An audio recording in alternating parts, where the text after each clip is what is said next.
सीमा के बालों में बचपन से बहुत जुएं थीं। इसका कारण था सीमा का कई कई दिन सिर को ना धोना, ना ही सिर की सफाई करना। ये आदत उसके बड़े होने पर भी नहीं छूटी। जब वो कॉलेज गई तो कोई भी उसका दोस्त बनने को तैयार नहीं था। सब लड़कियां उससे नफरत करती थीं। यार मेघा, जरा अपना हेयर ब्रश तो देना, मैं लगता है घर पर ही भूल आई हूँ। ना बाबा ना, तेरे बालों में तो जुएं हैं, तुझे तो मैं अपना हेयर ब्रश कभी भी ना दूं।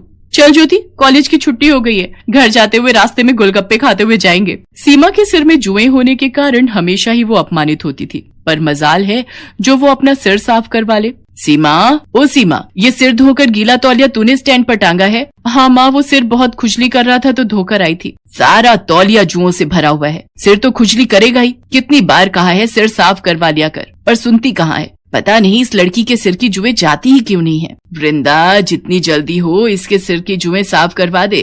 बड़े बूढ़े कहते हैं जिस लड़की की शादी के समय सिर में जुएं हो, शादी के बाद जुएं ब्याह जाती हैं, फिर उन्हें साफ करना बहुत मुश्किल होता है। क्या दादी, ऐसा कुछ नहीं होता है, आप बेकार में ही डरा रहे हो। सीमा की दादी चाहती थी कि सीमा किसी तरह अपने सिर की तरफ ध्यान दे, पर उसने एक कान से सुनकर दूसरे से निकाल दिया। आकाश नाम के लड़के से सीमा का रिश्ता तय हो जाता है, पर शादी के दिन मंडप में सीमा का हाथ बार बार अपने सिर में जा रहा था। क्या करूं, ये जुएं तो जैसे रेलगाड़ी की तरह सिर में दौड़ लगा रही हैं। जुड़ा होने के कारण उन्हें रेंगने के लिए जगह जो नहीं मिल रही होगी। अरे मत घूमो। सीमा, आकाश, एक दूसरे के गले में जयमाला पहनाओ। क्या हुआ सीमा, तुम बार बार अपने सिर में खुजली क्यों कर रही हो? वो पता नहीं, मेरे जूड़े में लगी पिनें चुभ रही हैं। कितनी बार इसे बोला था अपना सिर साफ कर ले, नहीं तो जुएं खुजली करेंगी, पर ये लड़की मेरी सुनती कहाँ है। अब शादी के बाद किस किस से छुपाएगी। सीमा की शादी हो जाती है, पर वो अपने सिर को हमेशा घूंघट से ढक कर रखती थी। सीमा बहू, तुम सचमुच बहुत संस्कारी हो, पर हमारे यहाँ सिर ढकने की कोई जरूरत नहीं है। हम अपनी बहुओं से पल्ला नहीं रखवाते।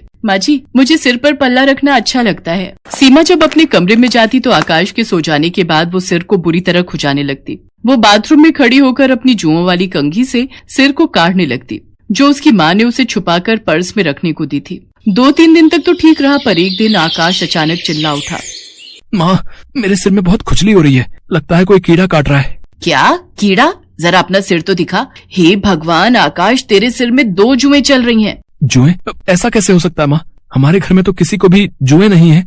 माँ, आपके बालों में भी एक जूं चल रही है, वो आपके सफेद बालों में साफ दिखाई दे रही है। क्या? पकड़ तो जरा। आकाश और उसकी माँ के सिर में भी जुएं पड़ जाती हैं। उस दिन तो बात छुप जाती है, पर एक दिन घर में कीर्तन हो रहा था। सब लोग उसमें ध्यान लगाए बैठे थे। सीमा ने डर के मारे सिर पर घूंघट डाले रखा, पर सबके बीच सीमा के सिर से साड़ी का घूंघट नीचे गिर जाता है। तभी एक पड़ोसन की नजर सीमा के सिर पर जाती है। हे भगवान सुषमा, तुम्हारी बहू के सिर में कितनी जुएं हैं। छी छी छी छी छी छी।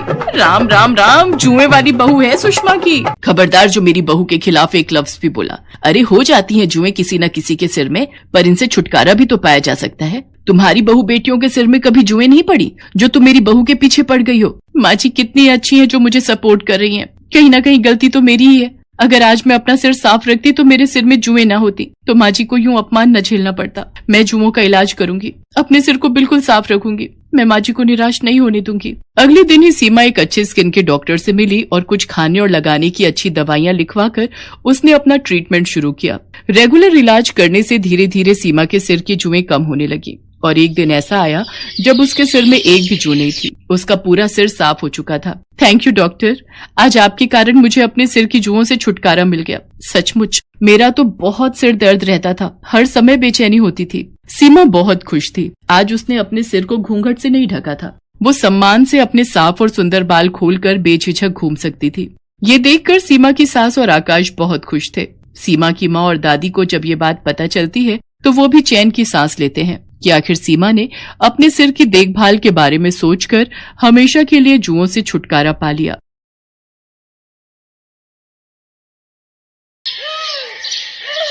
प्रिया शादी करने के नाम से डर रही थी और बार बार अपनी मम्मी से एक ही बात कह रही थी। मम्मी, यहाँ मायके में तो आपने ये बात सबसे छुपा ली और मेरी कभी भी इंसल्ट नहीं होने दी, पर ससुराल में ये बात किसी को भी पता चल गई तो आप जानते हो ना मम्मी, वहां मेरा कितना अपमान होगा। जब मेरी सास और पति को ये पता चलेगा कि मैं रात में सोते वक्त बेड पर सुसु करती हूँ, जो कि मेरे कंट्रोल से बिल्कुल बाहर है।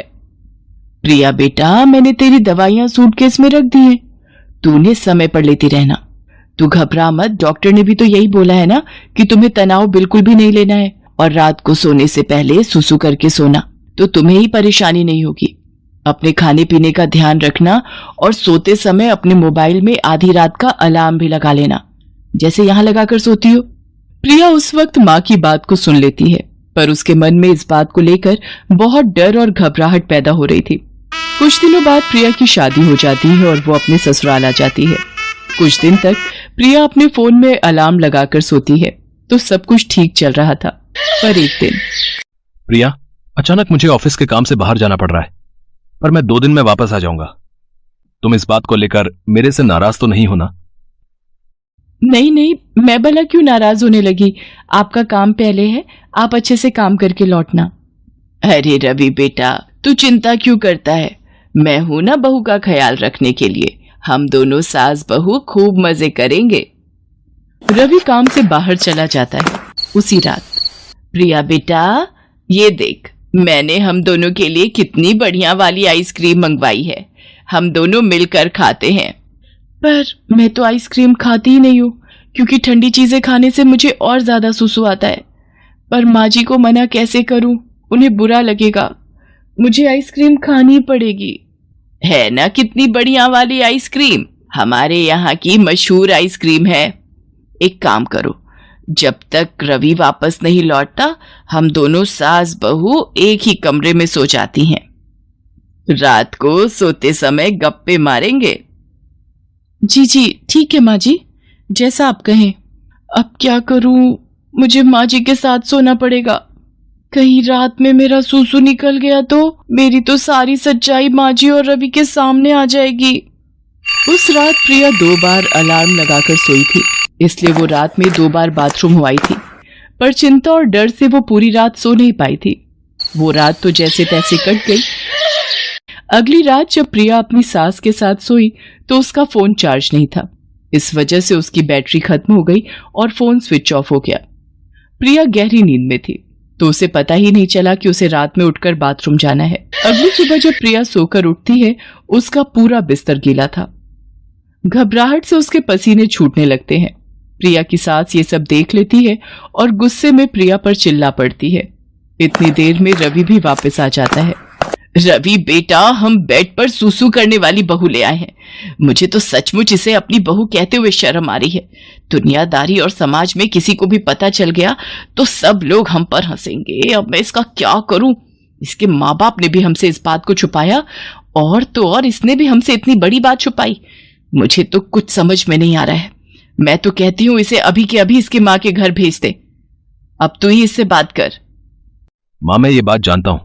मुझे पता है कि प्रिया को रात में बेड पर सूसू करने की आदत है। क्या? तू ये बात जानता है और तूने ये बात मुझसे छुपाई? आते ही बीवी का गुलाम हो गया। रवि इस बारे में जानते थे, पर उन्होंने मुझसे इस बात के बारे में पूछा भी नहीं और गुस्सा भी नहीं किया। पर रवि को ये बात कैसे पता चली? मैं तो रोजाना अलार्म लगाकर सोती हूँ। माँ, ये बात मुझे उस दिन पता चली जिस रात प्रिया बहुत गहरी नींद में थी। अलार्म मैंने ही बंद किया था। तब मैंने देखा प्रिया के आसपास बिस्तर गीला हो रहा था। मैं उसी वक्त समझ गया था। प्रिया, तुम्हें याद होगा जब उस दिन तुमने मेरे उठते से ही बेडशीट चेंज कर दी थी ताकि मुझे पता ना चले। माँ, प्रिया की नजर से सोचो, वो खुद इस आदत से कितनी शर्मसार होती होगी। शायद ये कई रातें सो भी नहीं पाई है। माँ, आप जानती हो इस आदत की सबसे बड़ी वजह तनाव है। आप तो खुद कहती हो किसी भी बीमारी की सबसे बड़ी वजह चिंता होती है। और माँ, हम कितनी बीमारियों का शिकार होते हैं, और उन्हें ठीक करने के लिए इलाज के साथ साथ हमें अपनों के सहयोग की भी तो जरूरत होती है। तभी तो हम बीमारी से लड़कर ठीक हो पाते हैं। माँ, इस वक्त प्रिया जिस जगह खड़ी है, शायद हम दोनों उसका अंदाजा भी नहीं लगा सकते। इस वक्त प्रिया को हम दोनों के सहयोग की बहुत जरूरत है। अच्छा माँ, एक बात बताओ, अगर यही आदत मुझ में होती तो फिर तुम क्या करती? मेरे ठीक होने में मेरी मदद करती, या फिर मुझ पर गुस्सा करके मुझे घर से निकाल देती? माँ, अगर आप प्रिया को इस घर में नहीं रख सकती तो मैं प्रिया को लेकर कहीं और चला जाऊंगा। रवि की बातों को सुनकर प्रिया की आंखों में आंसू भर आते हैं और वो रो पड़ती है। सचमुच रवि एक अच्छा पति होने के साथ साथ एक अच्छा इंसान भी था। मुझे माफ कर दे बेटा, तू ये घर छोड़कर चला जाएगा तो मैं किसके सहारे रहूंगी? मुझसे बहुत बड़ी गलती हो गई प्रिया बहू, मुझे माफ कर दो। मुझे तुम्हें समझना चाहिए था न कि तुम्हारी कमी को ढूंढना चाहिए था। एक माँ होकर भी मैं तुम्हारी परेशानी को समझ नहीं पाई। नहीं माँ जी, आप मेरी माँ हो और माँ कभी अपने बच्चों से माफी नहीं मांगती। मैं सचमुच कितनी भाग्यशाली हूँ जो मुझे पति के रूप में रवि और माँ के रूप में आप मिले। प्रिया अपनी सास के गले लग जाती है। ये देखकर रवि भी बहुत खुश होता है। प्रिया अब रात में तरल पदार्थ ज्यादा नहीं लेती थी और समय पर सोती थी। प्रिया रात में कभी अलार्म से ना उठ पाए तो रवि उसे उठा देता था ताकि प्रिया को रात में कोई परेशानी ना हो। प्रिया की सास और रवि प्रिया को खुश रखते थे। धीरे धीरे रवि और सास के सहयोग से कुछ समय में ही प्रिया की ये आदत पूरी तरह से छूट जाती है।